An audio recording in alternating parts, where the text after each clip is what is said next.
I'm Jennifer Freyd. I'm Professor Emerit of Psychology at the University of Oregon. I'm also the founder and president of the Center for Institutional Courage. And I will talk now about two things. One is betrayal blindness, which arises from my theory of betrayal trauma. And the other is institutional betrayal, which also grew out of the theory of betrayal trauma. Betrayal blindness is what occurs when people are betrayed often in a significant way by somebody they really trust, they depend upon, and that a person who has power over them and or takes care of them. And an example of betrayal trauma is a parent abusing a child. The child is in a terrible bind in that situation because they need to engage in a relationship with that parent in order to have their basic needs met. The way we respond to betrayal in life when fully independent and empowered is to be very aware of the betrayal and to confront or withdraw from the situation. So if you go to a store and they give you a bad product or the wrong change, typically you'll confront the store and or demand your money back and or never shop there again. Similarly, if you're in a relationship with somebody and you're very empowered and independent and they do something wrong to you, maybe they tell a secret they had promised to keep, you confront them or you end the relationship. And you can find examples of this reaction all over the place. We're in fact very sensitive to betrayal when we have power in a situation. The problem arises when we don't have power, when we're dependent. And in that situation, those responses of withdrawal and confrontation, which are kind of, by the way, like fight and flight, don't work because what happens is they take us away from a relationship we depend upon. If a child confronts an abusive parent or withdraws from an abusive parent, they're likely to have fewer of their needs met. They're not likely to be as well cared for, and it can actually risk their life because children are so dependent on parents.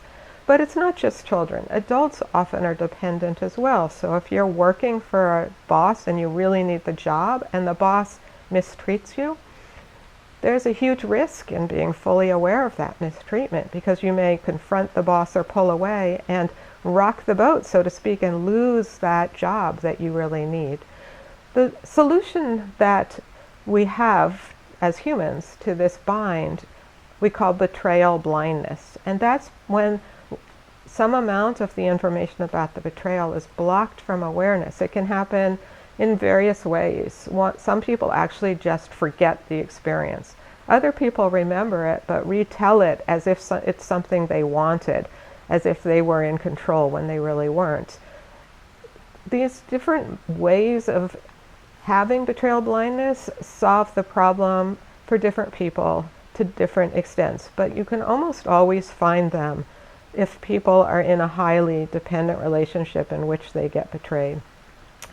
This idea led to lots of research, and for many years my students and I discovered that betrayal not only can lead to this kind of blindness, failures in memory and awareness, but also all sorts of other psychological and even physical consequences. Betrayal, in fact, can be quite poisonous to people. One of the things we wondered about during this research was whether institutions can also cause betrayal. And this came up a number of times because we would notice that there were some severe betrayals that involved institutions. Perhaps one of the most famous is the Holocaust, where a government ordered genocide on some of its very own citizens. That's an extreme betrayal involving individuals who are obviously dependent on the institution doing the betrayal. One of the situations that we also were aware of was what people said after they'd been sexually assaulted in the military. They would say, I joined the military in order to serve my country, but once I was there, I was sexually assaulted by a fellow officer or even the commanding officer.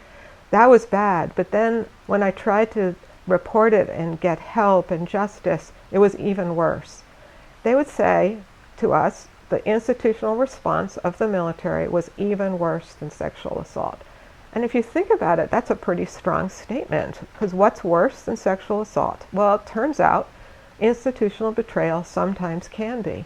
Institutional betrayal, very broadly, is when an institution doesn't do right by those who are dependent upon it. It can take the form of overt betrayal, like a genocide, but it can also take the form of failure to protect when protection is reasonably expected. And individuals do expect protection from many institutions. One reason we suspected we'd see betrayal blindness is that people are dependent, and not only that, they have emotional attachments to institutions that indicate their attachment system, which engages people in relationships, can operate because people say they love institutions, they love their school, they love their church. And when you love, that means you've got an emotional attachment to an institution. So we suspected there could be blindness for institutional betrayal and effects similar to interpersonal betrayal. So we proceeded to do research on this. My students leading many of the studies, Carly Smith, for instance, and we found out that, sure enough, institutional betrayal can be very powerful, even controlling for people's exposure to interpersonal betrayal, leading to a host of physical and mental and behavioral symptoms. One of the questions that then arose from this is what to do about it. And the solution I call institutional courage. And institutional courage is a host of behaviors institutions can engage in that reduce the probability of institutional betrayal.